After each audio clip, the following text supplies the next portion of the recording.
Thank you, delegates and members, for that warm welcome this morning.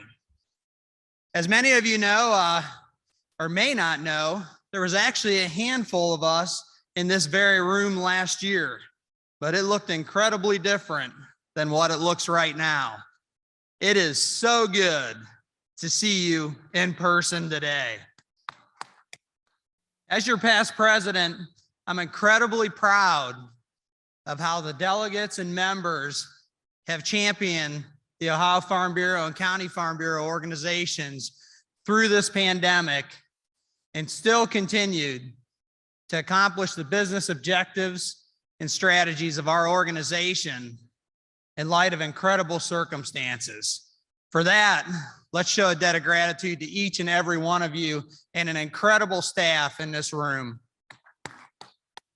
Bill Patterson was elected the 25th president of the Ohio Farm Bureau Federation earlier this year. He has been a member of the Ohio Farm Bureau State Board since 2011, previously serving as the state's first vice president and treasurer. Bill farms with his family, raising apples, strawberries, peaches, and producing maple syrup. They have an agritourism operation, which includes a farm market, bakery, fall fun fest, pick your own strawberries and apples, and a wedding venue. They also wholesale apple cider throughout Northeast Ohio. As a 26-year member of the Geauga County Farm Bureau, Bill has served as both president and vice president. He is also a member of various commodity organizations across the state of Ohio. He received his bachelor's degree from The Ohio State University in agricultural economics. Please help me extend a warm Farm Bureau welcome to your 25th Ohio Farm Bureau president, Mr. Bill Patterson. Thank you, Frank. I appreciate that kind introduction and those kind words. I think that, Frank has been a mentor and friend of mine, and he's been a mentor, friend of many of you and many of us in this room.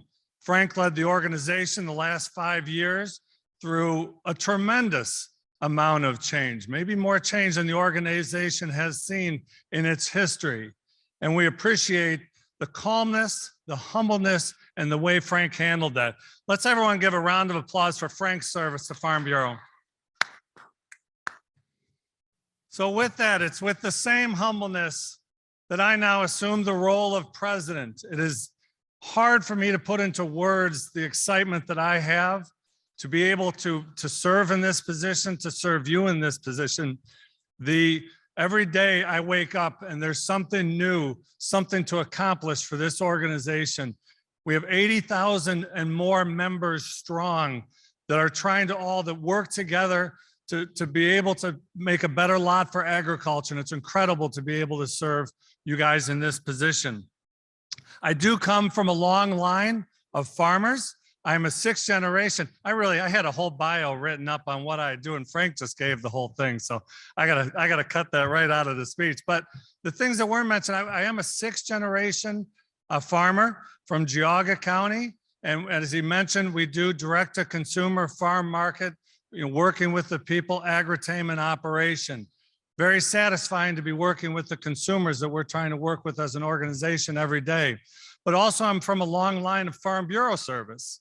When I came back from college, from The Ohio State University, it was definitely, wasn't required, but it was definitely part of what you do to come back into the business, to make sure that you're not just serving your business, but serving your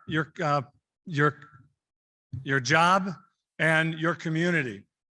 Farm Bureau was a perfect fit. That long line, my grandmother, Iona Patterson, served as a women's trustee in the late 70s.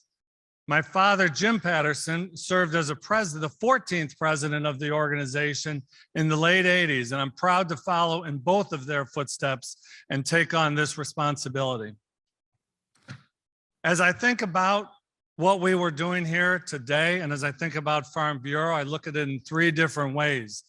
There's the past, there's the present, and there's the future. And as I think we always need to make sure that we're paying reverence to the past, that we have the present on our mind, and that the future is in our eyes. We want to make sure that we know where we've been, where we are, and where we're going. That said, as we look at the past, we start in the beginning with Murray Lincoln. This guy is our North Star. Somehow, 103 years ago, when they were setting up the Ohio Farm Bureau, to be quite honest, they had the answers then on what we need to do today. And you look at this quote alone, people have within their own hands the tools to fashion their own destiny. Those words ring true today. And in 2015, we did a look at our mission statement and we changed it. And our current mission statement, as you guys may be aware, is working together for Ohio farmers to advance agriculture and strengthen our communities. And it's quite frankly, it's the same statement. We have the ability to work together with all of us, and we have the ability to set the tone on how we're going to farm. We have the ability to set the tone on how we're going to do business, and we have the ability to set the tone on what we want to do in our livelihood for both us and our communities. So we always must be mindful of the past, but we also have to realize that even with being mindful of the past, that we need to change. Our organization is extremely strong today, but we face tremendous headwinds. We know that there's that these headwinds are hitting us, but it's okay because we believe in Farm Bureau and we believe in how we're going to move forward with Farm Bureau. The last 5 years, as we considered the transition that we were going to need to go through, as we looked at our membership model and our funding model that we had been used to the last 100 years, we put together a strategic plan. That strategic plan was based on conversations with every single one of you. When Adam Sharp first started as executive vice president, he went out and met with every single county farm bureau, figure out what they believe in, what they believe our organization is, and what they believe our organization should be. All those comments went into that strategic plan, and that strategic plan was put in place to transition ourselves to maintain financial stability and get us to a point where we could build from to make sure that we were going to be the Farm Bureau that you guys all said you wanted to be. So I'm proud to say that through that transition point, we were able to still be extremely successful in everything that we do and to everybody that we do it for. In those last couple of years, if you have employees or own a business, we protected agricultural tax exemption as well as worked with the governor to provide COVID funds and relief funds for how they were needed for your occupation and your business. If you care about 4-H and FFA, we provided continuity to Ohio youth by supporting county fairs, supporting the Ohio Youth Livestock Exposition, and continuing to provide scholarships. If you care about local communities, we secured support to recognize agriculture as a critical position, and we also recognize and work to support weaknesses in the food chain. One thing that was so incredible over the last 2 years is you saw the food chain break, or scratch that. You saw the food chain bend, but it did not break. You guys were out there every day working to provide food and provide resources for your stores and for your community, and that's appreciated. If you care about young farmers, youth engagement, and investing in the future agricultural workforce, we created and supported legislation to provide beginning farmer tax credits, as well as continued to promote programs for youth such as Explore Ag. If you own farmland, we protected landowners from eminent domain overreach. We reformed CAUV to more accurately reflect land values, and we also provided landowner resources to thousands of members by supporting our counties in doing so. If you are a livestock or dairy producers, we successfully advocated for greater transparency in the dairy and beef markets that was so needed and became so apparent during this pandemic. This is still a work on progress, but we're on the right track and we're getting stuff done that has needed to be done for quite some time. If you grow crops, we worked to pass the 2018 Farm Bill in a very volatile political environment. As well, we fought for reasonable science-based solutions to EPA regulation overreach. If you need soil and water protection help, we successfully advocated for $170 million investment in H2 Ohio. As well, we initiated the Ohio Agricultural Conservation Initiative, and maybe the biggest thing was we defeated LEBOR, the Lake Erie Bill of Rights.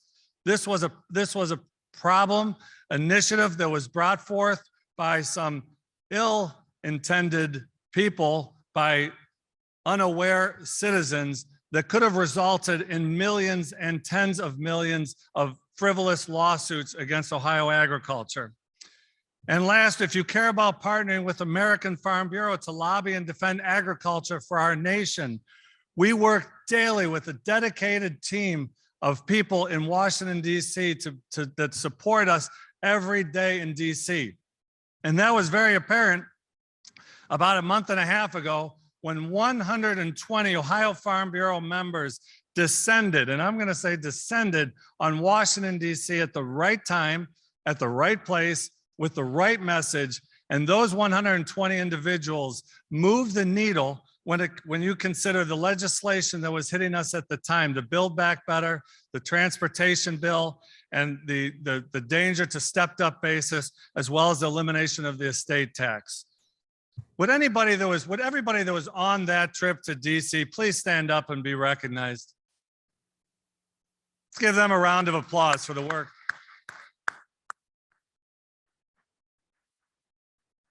Thank you for your time and dedication. And so now, as we look at the present and we look to who we want to be, it's not only what the state has accomplished in the last few years, but at the end of the day, counties lead the way. And we have also had tremendously successful county programming. And this year, again, this always amazed me when we would announce this, that our counties would take home a third of the awards, of the county awards at the American Farm Bureau. And this year, we brought home another 4 out of 16. A quarter of those awards that go out there and recognize what the counties are doing is going to the state of Ohio. That's incredible. Knox County, date night at the orchard. Jackson-Vinton County, drive-through breakfast with Santa in the barn. Wayne County, land use actions for the future of our county. Wood County, hop around Wood County. I'd like to know what that one's about. Could those of you from those counties, would you please stand up and recognize you folks?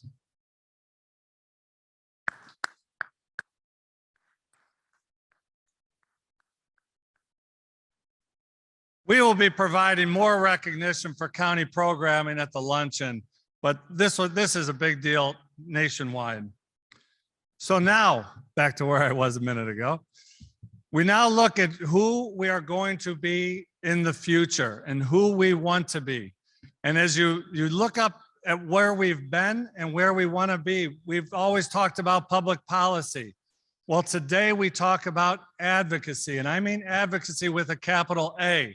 And that means what we have heard from everybody is that they want to be advocates of agriculture. They are advocates of agriculture, but sometimes they need the support of Farm Bureau to be able to do that.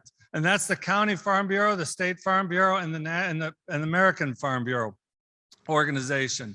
So we are ready to identify and work with everybody to make sure that they have those opportunities to talk about who they are and what they want to be in agriculture. I had this great opportunity. We just talked about Washington, D.C., and I had this great opportunity to sit in on a meeting with my Congressman, Dave Joyce, as well as the counties of Trumbull, Ashtabula, Geauga, and Lake that he represents. And a 21-ish-year-old by the name of Calais Moody, who was here with the Young Ag Professionals, was able to sit in with us. And she told the story to Representative Joyce that her and her brother are deciding whether they are going to be able to be involved in agriculture because they do not have clarity of the regulations that they may face. And the incredible power of that statement on that congressman to understand that there are youth that want to be involved in agriculture that can't because we face these burdens and regulations and uncertainty and rules was incredible, and it was palpable. We talk about membership.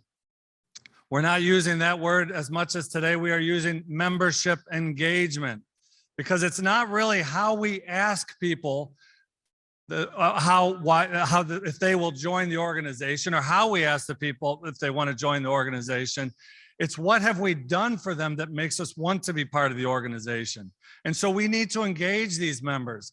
Our good friends at Aimpoint have been able to provide very specific data looking at farmers, breaking farmers into different categories, recognizing there's more than just grain farmers and apple farmers and backyard chicken farmers and associate sheep farmers. That's what that's some of my roles that I have.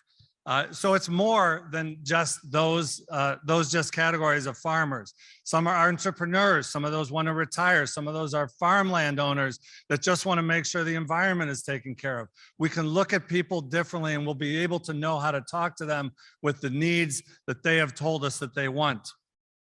And it's also no longer just about benefits. We've heard the word benefits forever. It's about value creation and value delivery.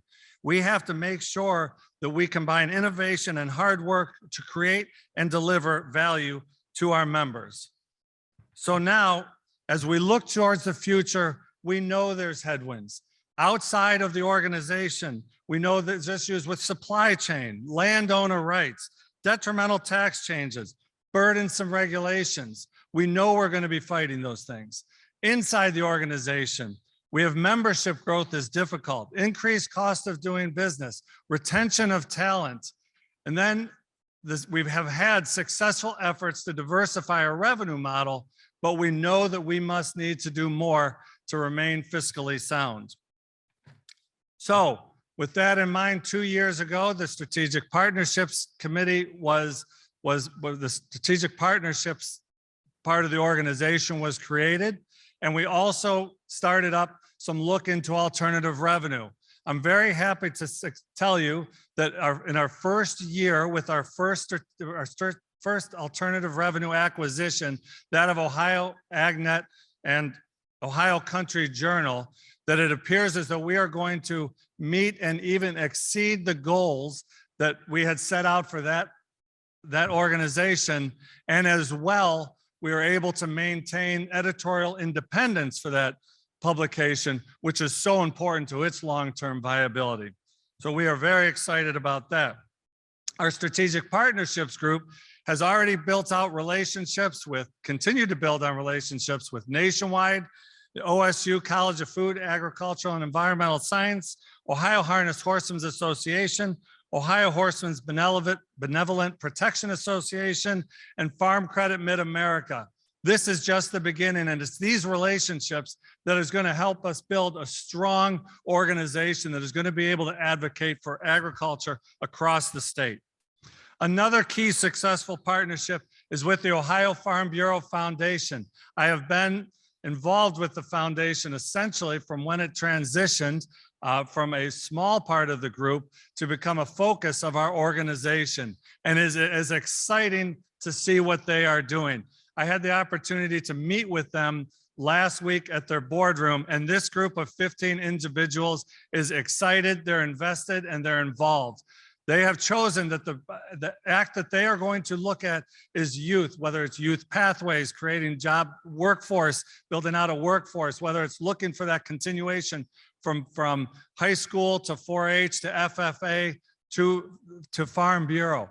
That is going to be their focus, and I think everybody here agrees, and we heard you say that is where our focus should be, and the foundation is taking that over.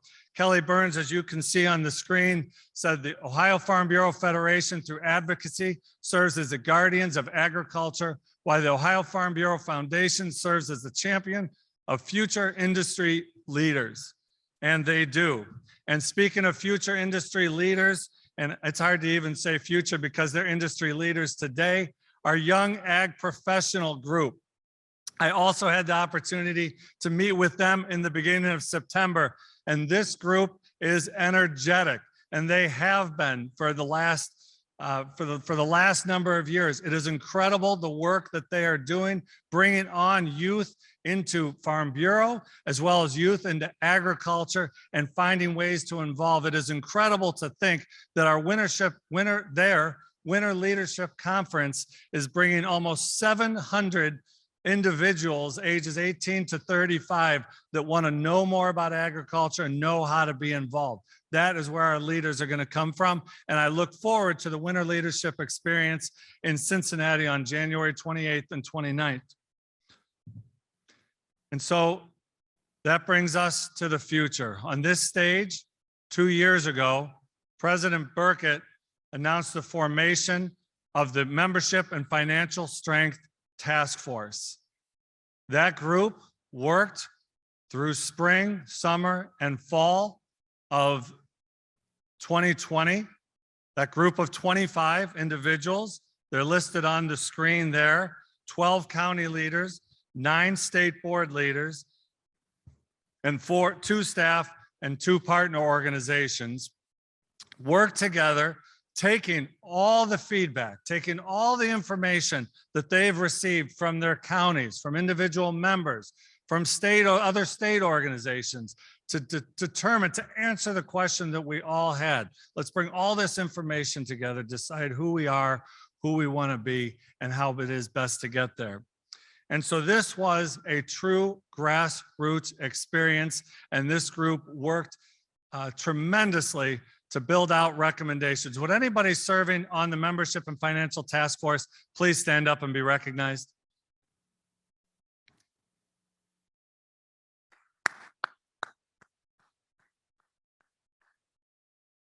Thank you for your work. And I say even the code recommendations we're going to hear today has the fingerprints of all these individual voices and all these individual people bringing up your voices to the group. So the task force made 12 recommendations to the state board. And in the June meeting this year, the State Board of Trustees took those recommendations, implemented some by management, and then looked at the ones that required code changes and made recommendations to the code committee. And I keep telling the code committee over and over that they are at this point, from what we took from the task force, that the code committee was the most important committee that was going to meet the rest of the year. They were tasked with the incredible task of taking these recommendations that were provided and then going out and getting feedback from all you folks, figuring out a way to make sure that these code recommendations satisfied both the needs of the state, the county, and all 3 levels, also the American Farm Bureau. Mike Boyert has been quoted by myself at the very least many times, and himself many times, in saying, we are going to get this right. He told the committee over and over again, I don't know what it's going to look like at the end of the day, but we are going to put together something that makes sense for the entire organization. And I believe that they did, and I thank you for your work. Code committee, would you please stand up and be recognized? Thank you. And in just a moment, we are going to hear from Mike Boyert and the code committee to present their recommendations. This will be our moment. This will be our moment to lead the organization and decide who we want to be and how we want to operate. I ask you guys to look at these recommendations in their whole, be bold, be visionary, and take action. Thank you. We appreciate you, the members. We look forward to advocating, engaging, and driving member value for your success. Thank you for allowing me to serve you in this position. And together, again, let's move Farm Bureau forward. Thank you, and let's have a great 103rd Ohio Farm Bureau Annual Meeting.